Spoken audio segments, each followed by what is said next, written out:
In this video, we will discuss how to bill internal medicine and their subspecialties using the MDBilling.ca software. If you're new to OHIP billing, this video tutorial will provide you a good overview of the most common billing scenarios in general internal medicine. If you're billing in an internal medicine subspecialty, this video tutorial still applies to you. Although the service codes are different, the OHIP billing rules are the same. Simply replace the 13 in the service code with your 2-digit specialty code.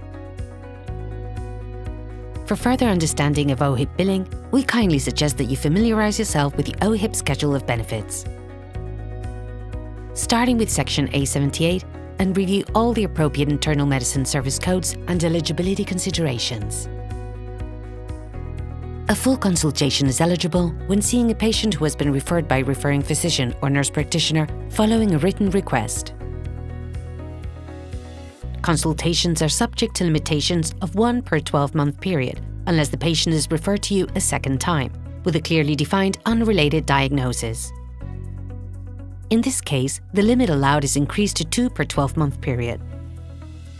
For consultations with more than 75 minutes, you can bill the code A130. Keep in mind that you must be in direct contact with the patient and exclusive of time spent rendering any other billable services. When billing consultation services, a valid diagnostic code and a referring physician's billing number must be identified within the claim. Failure of providing a valid diagnostic code or referring physician billing number will cause the claim to be rejected. It is important to note that in some cases, components of other services may be incorporated into the elements of service for consultations. When this occurs, conflicting codes may not be eligible for payment. For example, a counselling service is not eligible for payment when rendered to a patient the same day as a consultation. Typically, when this occurs, the Ministry will provide payment for the higher paying service code. The MRP admissions premium, E082, is eligible to the MRP who has admitted the patient. It is payable only once per patient per admission. It can be added to general assessments, general reassessments, and consultation service codes, where the service date and the admission date for the patient fall on the same calendar date. Keep in mind, the Ministry will pay the service to the physician who submits the code first. The Ministry advises physicians to communicate with each other and determine who should be billing this code if multiple physicians render the MRP services to the same patient on the same service date. E02 is a premium that bills at a rate of 30% of the admissions assessment service, the parent code. For many subspecialties, the common practice is to bill assessments in fee-value priority, meaning the highest paying assessment code is typically billed first and subsequent follow-ups or patient review appointments are billed in descending fee-value order. However, please ensure that you meet the required elements of service and payment rules in section GP14 of the Schedule of Benefits before you bill any assessment codes. The A13XA code is an automated code we have created to assist with billing assessments in descending fee value. Based on the patient data in our system and the limitations set out in the Schedule of Benefits. The system then generates the first applicable assessment code for billing.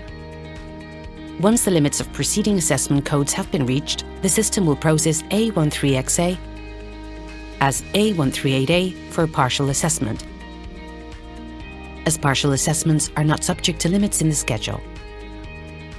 A special visit is typically a visit that requires the physician to assess a patient in response to a request initiated by the patient or patient's representative for a non-elective reason. As an example, an urgent care required of a patient due to imminent decline in health. The payment rules for special visit premiums can be found on page GP44 of the schedule. We recommend that you familiarize yourself with these payment rules. The tables outlining the applicable premium codes begin on page GP48 of the schedule. They identify the appropriate eligible fee codes depending on where services are rendered and by the time of the day and/or day of the week, year services are rendered. Claims should be submitted using the appropriate A prefix consultation or assessment fee from the general listings in conjunction with the special visits premium. For example, On Thursday, October 27, 2016, at 5:30 p.m, Dr. Smith, who is at an inpatient unit in the hospital, gets called to the ER. When Dr. Smith arrives, he sees the patient. Dr. Smith would bill the appropriate A prefix parent service code. Premiums are then added in accordance with the applicable table in the schedule. Dr. Smith was called into the ER, so we'll refer to Table 1 on page GP 48. As Dr. Smith's services are rendered during a weeknight, Monday to Friday, 5 p.m. till 12 a.m, and this patient was the first one in the time block. As such, first person seen, premium K994 is eligible for payment. Once Dr. Smith has completed seeing the first patient, he carries on to treat another patient that has come into the ER at 6 p.m. Dr. Smith will bill the appropriate parent service code. Then he would also bill an additional person seen premium, K995A. A different example. On Saturday, October 29, 2016, at 9 a.m, Dr. Smith is called into the inpatient unit of the hospital. When Dr. Smith arrives, he sees the patient.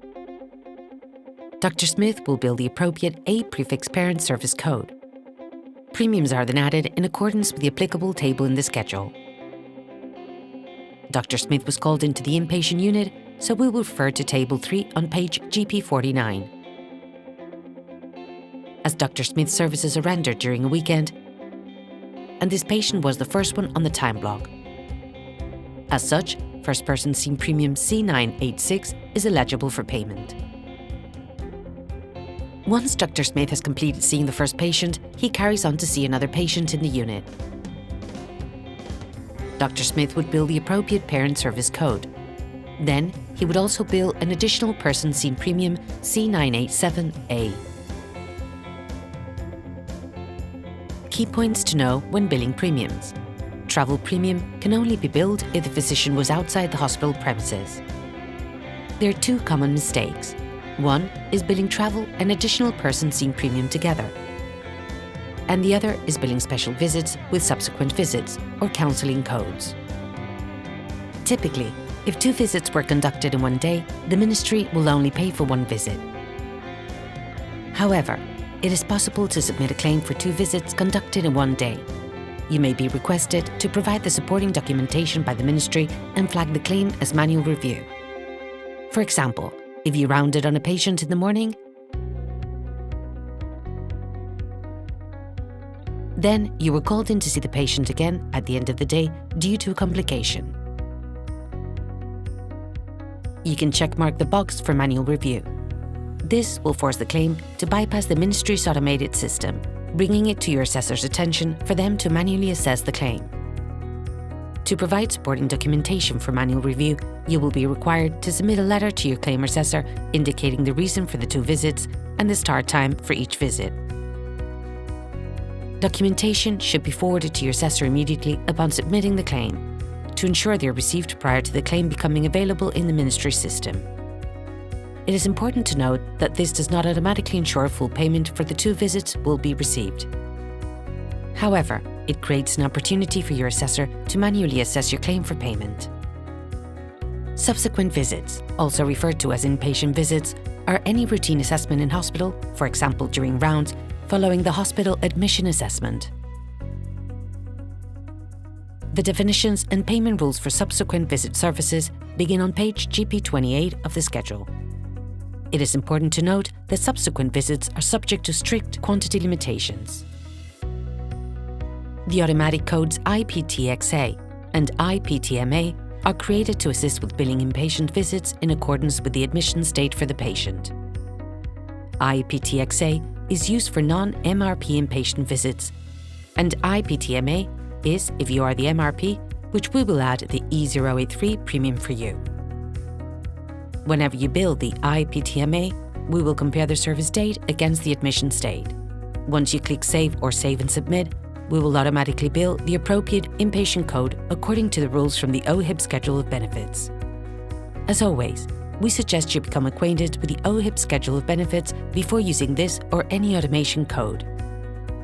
In this module, we will review time-based codes, such as counselling services, individual and group interviews, and also case conferences with other medical personnel.